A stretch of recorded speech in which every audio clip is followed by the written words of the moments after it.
All right. Okay. What are the most important lessons that you've learned in life?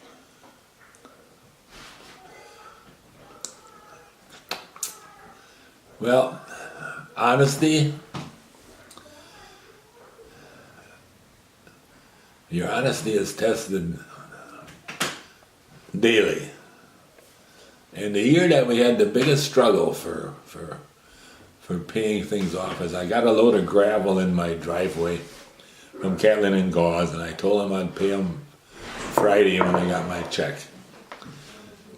And I had bought Vanessa a used sewing machine at Singer, the Singer Sewing Shop.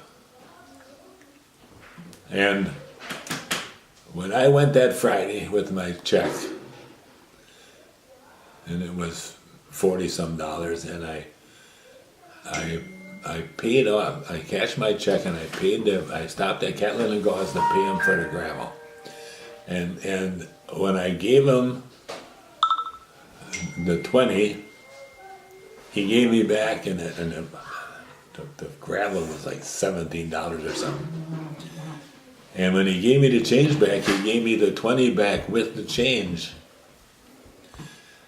And I says, here, I said, this, you gave me my 20 back. And I gave him the $20 bill back, which was like a $100 bill to me. And when I went to the Viking shop to pay him for that used sewing machine, he again made a mistake and gave me extra $10 back. And I again told him, here, no, you gave me $10 too much back. So $30 there that I could have made just by not being honest. That's not the way I was brought up, you know? Honesty is the best. So,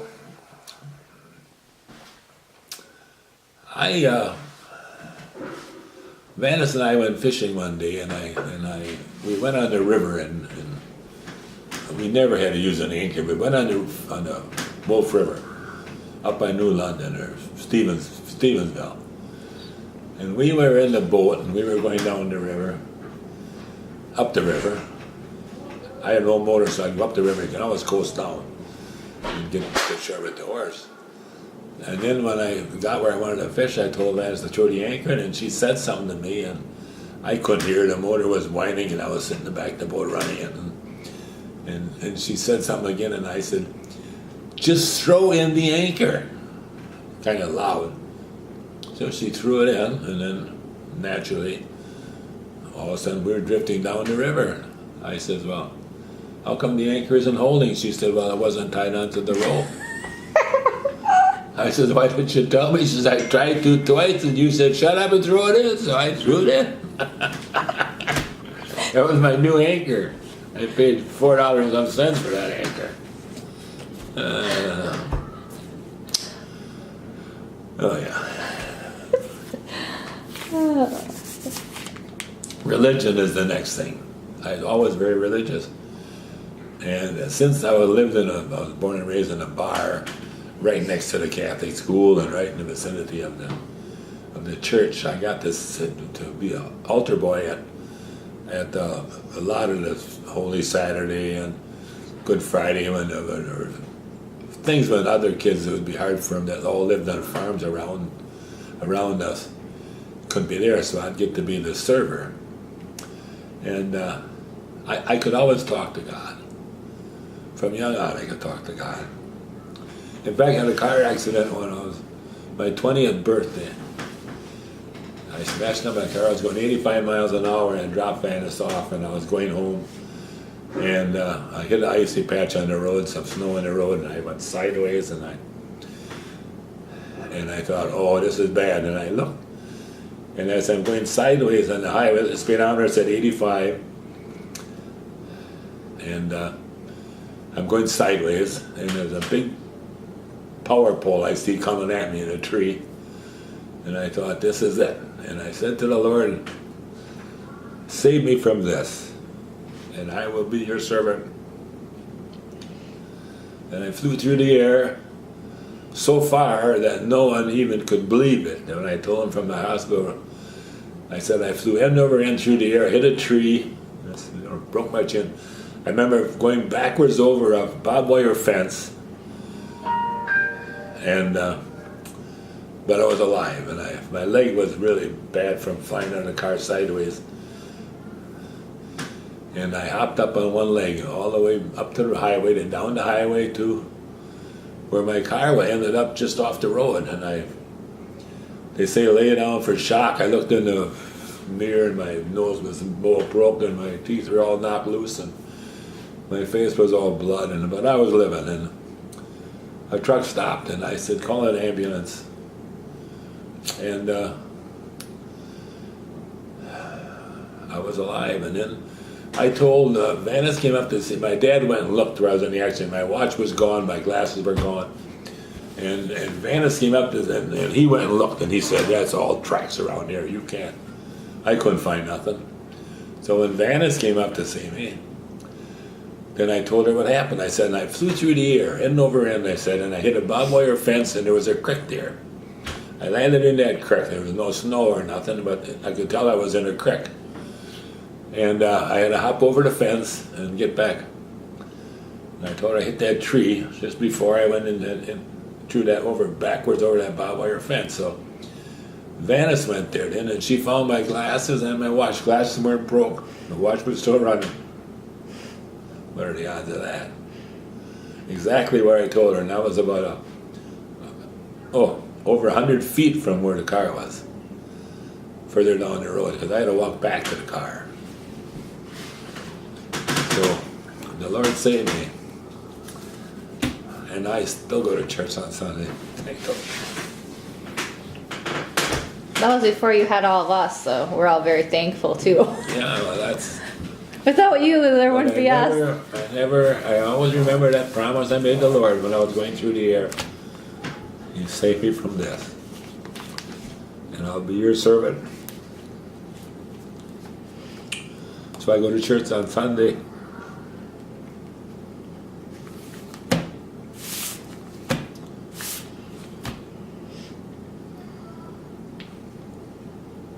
So I would like to know, are there any words of wisdom you would like to pass along to your children? I've already done all that.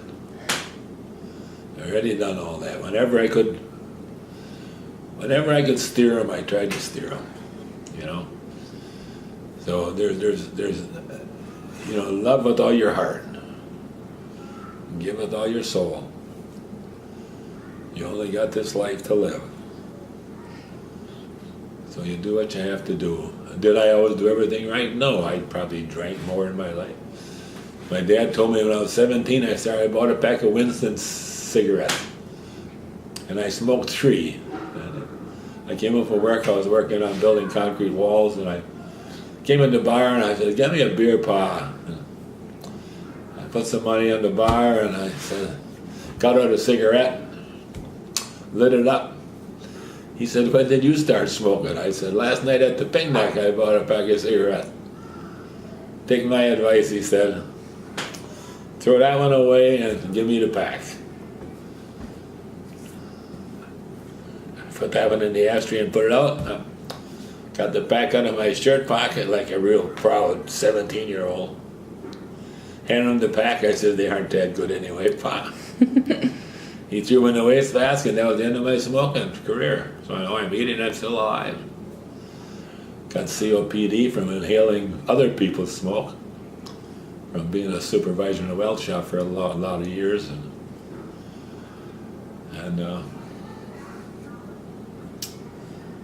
thank my dad for that word of advice, and I took it. As I went into management at work, and I got to be plant assistant to the vice president of manufacturing, and I joined the Society of Manufacturing Engineers at the Fond du Lac chapter. That was all manufacturing engineers from all different companies through the whole area, from Fond du Lac to Manitowoc to Menominee, Michigan, and then they had a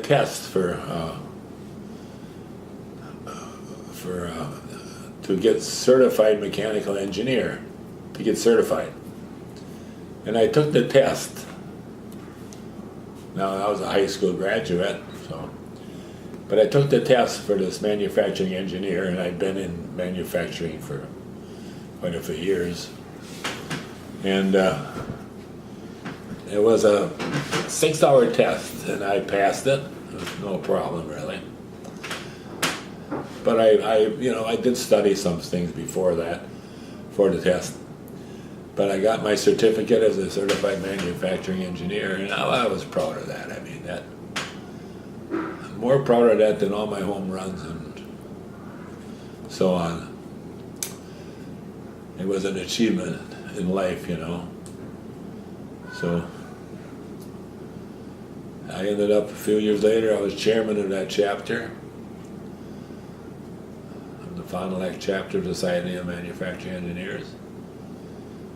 So you're proud of some of those things, and you hope your kids are proud that you did it. A lot of them maybe don't even know it. I didn't know that. So,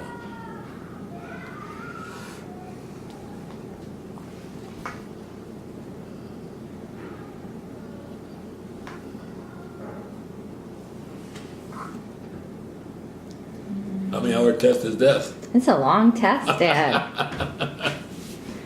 How about, is there anything that you've never told me, but you want to tell me now?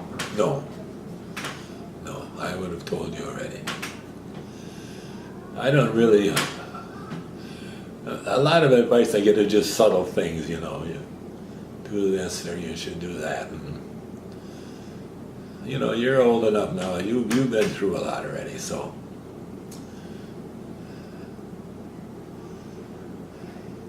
No, I won't tell you anything I didn't tell you already.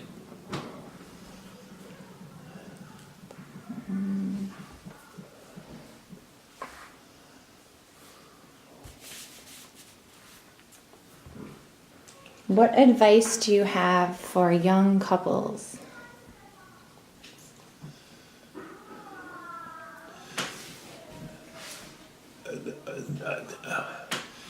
I've seen young couples where one person would be in the bar and then they get done work at 3:30 or 4, and the wife didn't get done till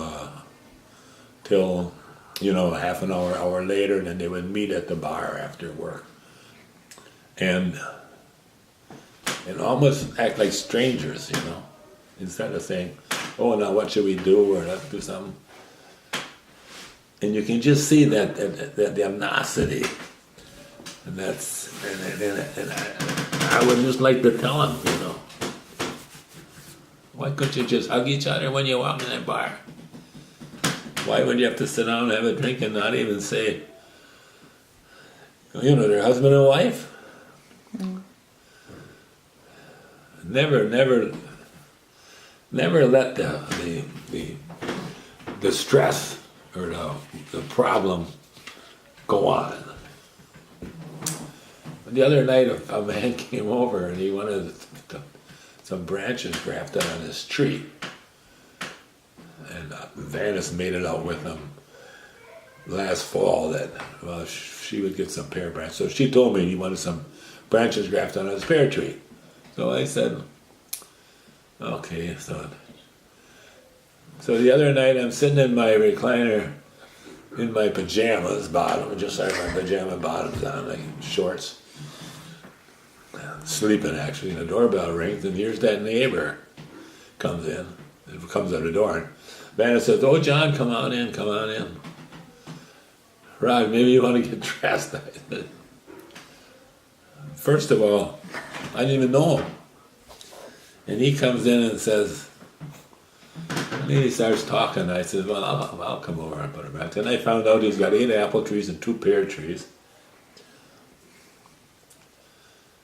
And then he starts talking about a farm, his dad's farm up in Antigo, and renting land out. His dad died 3 years ago, and on and on and on and on. And from 7:30 until 8:45, he's talking.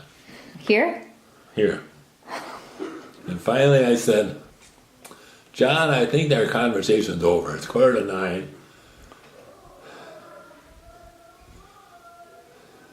And then, so bad.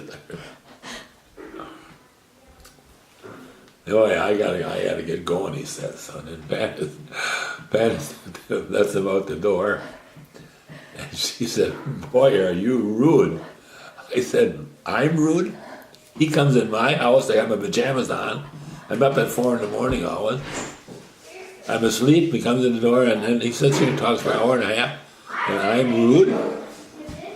She goes to bed, slams the door.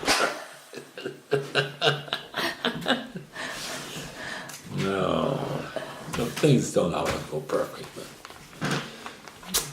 but I have my own opinion of things. You know, when somebody wants something for nothing, then you have to go to your way to do it. When you've already worked all day, Yeah. Oh yeah. you know. So Okay, just a couple more, Dad. You need a break?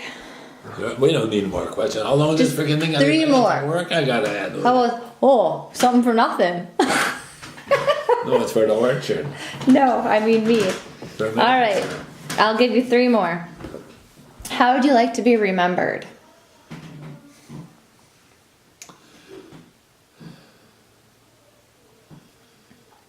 Well,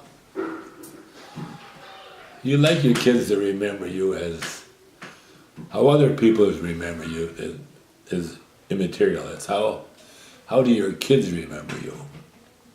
What kind of impression did you make on your kids? So many times I think, well, we don't, you know, years ago when all the kids were young, we'd sit around the supper table. We'd say our before meal prayer, we'd say our after meal prayer. And I often think, well, you know, we don't pray before meals or after meals. You know, now our kids are go to different churches and so on, and the religious seems to fall by the wayside. And it's easy to do, so easy to do. But I'll tell you something, when you have a real stress or hard time in life, when you really need God, then you wish you would have went to church more. And many people start going to church again. A child has to die, or this happens, or that. That shouldn't have to happen for you to find God again. It should be in your life all the time. It's more important than buying your dad donuts or. So I should have gone to church When as he's well. like pre-diabetic. So anyway,